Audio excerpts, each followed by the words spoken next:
Israel का हमला 30 दिन से ये बदला चल रहा है, संग्राम जारी। गजा में लड़ाकू विमान बम बरसा रहे हैं तो इजरायली फौज गजा पट्टी की जमीन पर पहुंचकर आतंकियों को ठिकाने लगा रही है। इस लड़ाई में 30 दिन पूरे हो चुके हैं, लेकिन अब तक तस्वीर साफ नहीं हो पाई है कि ये और कितने दिन चलने वाली है, क्योंकि गजा की ओर से हमले लगातार जारी हैं। उसी तरह इजराइल का पलटवार भी तेज है।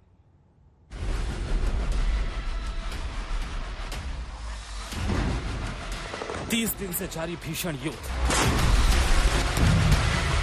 महीने भर से हमास के ठिकानों पर बमबारी, इजराइल का मेगा ऑपरेशन गाजा में जंग जारी।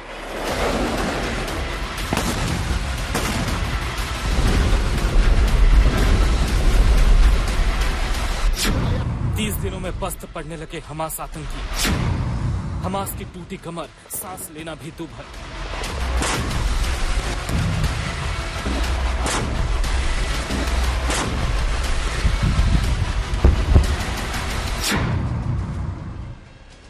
हजार रॉकेट दागे थे और 1400 से ज्यादा जिंदगियों को खत्म कर दिया था। तब से अब तक भीषण लड़ाई जारी है और अभी इसका अंत भी नहीं दिख रहा। अब इसका अंजाम देख लीजिए। इजराइल की सैन्य टुकड़ी गाजा पट्टी में दाखिल हो चुकी है। भारी भरकम टैंक तबाही मचाने को तैयार हैं। सामने आने वाले दुश्मन का सीना गोलियों से छलनी हो रहा है। ये 30 दिन बाद का हाल है। 7 अक्टूबर को हुए हमले के बाद से इजराइल की वायुसेना ने मोर्चा संभाला था। लड़ाकू विमान बारूद बरसाकर गाजा से हमास के सफाई में जुटे थे।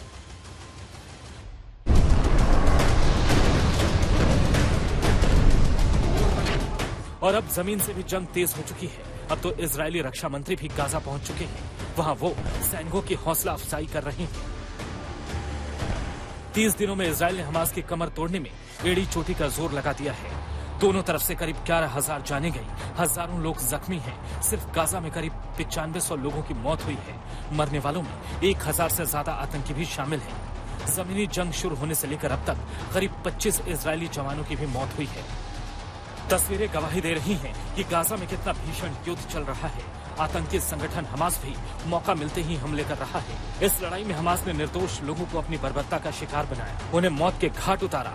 तेल अवीव में युद्ध क्षेत्र के बीच से आज तक संवाददाता राजेश पवार ने बताया कि कैसे वहां हमास ने अपने हमले से तबाही के निशान छोड़े हैं। ये जो आप मेरे पीछे देख रहे हैं, ये रोड गाजा की तरफ जा रहा है। काफी सारी मिलिट्री मूवमेंट है इसके ऊपर। और ये जो कार दिख रही है आपको, जली हुई कार, ये कार हमास आतंकवादियों ने इसको तबाह किया था। इसके अंदर एक फैमिली थी। आरपीजी को इस्तेमाल करते हुए, आरपीजी होता है रॉकेट प्रोपेल्ड ग्रेनेड, जो उन्होंने इस कार के ऊपर फायर किया, एक सिविलियन कार के ऊपर, जो कि टैंक को डिस्ट्रॉय करने के लिए इस्तेमाल किया जाता है। और बहुत से ऐसी कारें इस रास्ते में गाजा और मेन इजराइल के बीच में जो उन्होंने तबाह की और इसमें काफी लोग मारे गए। 30 दिनों से नॉन स्टॉप इजराइल का बदला जारी है। उसकी जिद है कि हमास को खत्म करके ही दम लेगी। और इस एक महीने में अब तक हमास के करीब 20 कमांडर भी ढेर किए जा चुके हैं। बड़ी संख्या में आतंकी अड्डों को तबाह किया जा चुका है। आतंकियों के ऑपरेशनल हेडक्वार्टर, लॉन्चिंग पैड, छिपने के ठिकाने, ट्रेनिंग कैंप और हथियारों के गोदाम पर भी इजरायली फौज ने तबाही मचाई है। अब इजरायल उन ठिकानों पर टारगेट सेट कर रहा है जहां आतंकियों के छिपे होने के सबूत मिल रहे हैं। इजरायली फौज के मुताबिक आतंकी अब अस्पतालों, स्कूलों में लोगों के बीच छिप रहे हैं, रिफ्यूजी कैंपों में जान बचा रहे हैं। लिहाजा इजरायल के जवान रिफ्यूजी कैंपों को भी टारगेट कर रहे हैं। हाल ही में सुरक्षा बलों ने जबालिया रिफ्यूजी कैंप को तबाह कर दिया। इजरायल का कहना है कि जबालिया कैंप आतंकी हब था। इजरायली हमले में 3 दिनों में वहां 50 फिलिस्तीनियों के मारे जाने की खबर है। तेल अवीव से राजेश पवार के साथ आज तक ब्यूरो। तो तेल अवीव से लेकर गजा के कई शहर दर्द का ऐसा मंजर देख रहे हैं कि दुनिया जब उन्हें देख रही है तो वो सहम जा रही है। एक तरफ जंग से मौत का आंकड़ा बढ़ रहा है तो दूसरी ओर इस जंग के खत्म होने का कोई राह दिख नहीं रहा है। तेल अवीव में सैकड़ों लोग अपनों के इंतजार में हैं जो हमास की कैद में हैं। उधर गाजा में बेगुनाह लोग लहू बहा रहे हैं। सवाल यह है कि कितनी जानें और लेगा ये महायुद्ध। किलोमीटर दूर तेल अवीव में हजारों की भीड़ में विरोध प्रदर्शन कर रही है कि हमारी बेटी को वापस लाओ। तेल अवीव में मोबाइल की लाइटें जलाकर ये सैकड़ों लोग अपने दर्द का इजहार कर रहे हैं। करीब 250 लोग हमास की कैद में हैं और इंतजार करते करते। इस वक्त तेल अवीव शहर के सेंटर में हूँ और जो मेरे पीछे अपने हुजूम देख रहे हैं लोगों का, हजारों लोग आज यहाँ इकट्ठे हुए हैं ये प्रोटेस्ट करने के लिए कि गवर्नमेंट को कुछ ज्यादा करने की जरूरत है। जो वो एफर्ट्स लगा रही है हॉस्टेजेस के रिलीज के लिए, गवर्नमेंट के लिए, लोगों के लिए वो काफी नहीं है। गवर्नमेंट को इससे ज्यादा कुछ करना पड़ेगा। उसके लिए चाहे कितने भी फिलिस्तीनी नहीं आतंकवादी को छोड़ना पड़े, कुछ भी करना पड़े, गवर्नमेंट को कुछ ना कुछ करने की जरूरत है ताकि हॉस्टेजेस को रिलीज किया जा सके। में भी आप इजराइल के उन लोगों का दर्द देख सकते हैं जिनके अपने हमास की कैद में गाजा में हैं। कई जगह पर कुछ इस तरह खाली पेट रखकर ये लोग अपना दर्द बयां कर रहे हैं। हमास ने बंधकों के जो वीडियो जारी किए हैं उनको मोबाइल पर देखकर इन लोगों की आंखें भर आती। मलबों से अपनों की तलाश करते हैं इस उम्मीद में कि कोई जिंदा निकल जाए। मलबे में दबे पैर नजर आते हैं। मलबा हटाने का काम तेज होता है लेकिन तब तक शायद देर हो चुकी है। थोड़ी देर में ही अर्थी निकलती है और इस मलबे से ये लाशें निकलती हैं। लोगों के आंसू थमने का नाम नहीं ले रहे। मासूम बच्चे जो पहले ही अस्त व्यस्त है और यहाँ इलाज मिलेगा इसकी कोई मुकम्मल गारंटी नहीं है।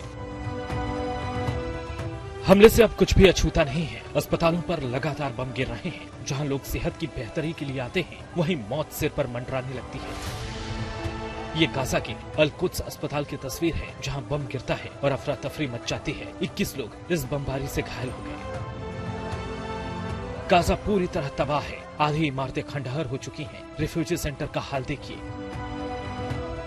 लोग खुले में इस तरह पड़े हैं। कारों के बीच छाया करके लोग रह रहे हैं। गाजा को मानवीय मदद आ रही है लेकिन ये जरूरत के हिसाब से नाकाफी है। दवाएं कम पड़ रही हैं। घायलों का इलाज नहीं हो पा रहा है।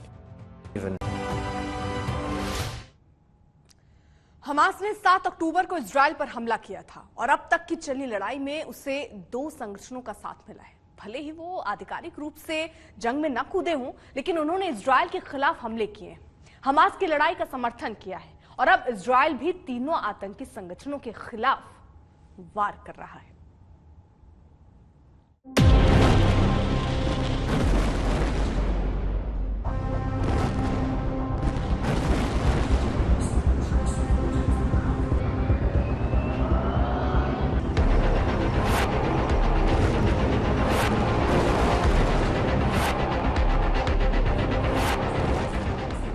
गाजा पट्टी से हमास ने हमला किया था तभी युद्ध का बिगुल बच गया था और फिर जो कुछ हुआ वो पूरी दुनिया देख रही है।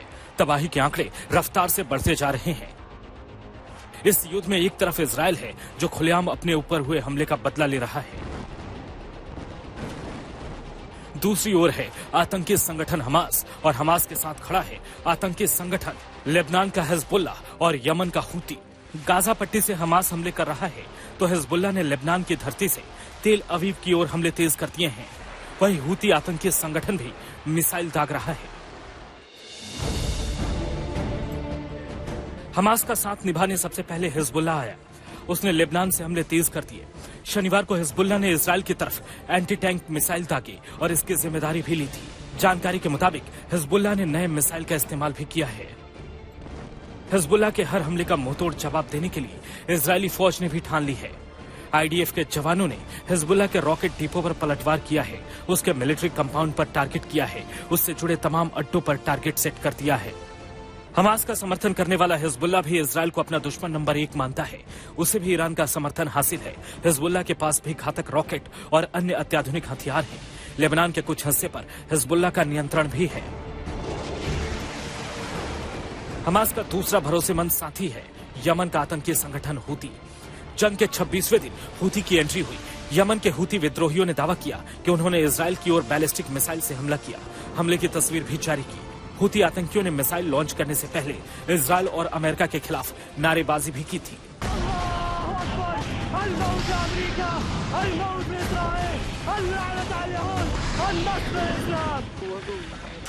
7 अक्टूबर को हमास के कायराना करतूत के बाद से हूती इजराइल पर 3 बार हमले कर चुका है। पहला हमला 19 अक्टूबर को हुआ, हालांकि अमेरिका ने उसके मिसाइल को बीच में ही तबाह कर दिया। दूसरा हमला 26 अक्टूबर को किया। लाल सागर में इजराइल ने इस हमले को नाकाम कर दिया। 31 अक्टूबर को तीसरा हमला हुआ। हुती ने बैलिस्टिक मिसाइल दागने का दावा किया, जिसे इजराइल के एयर डिफेंस सिस्टम ने तबाह कर दिया।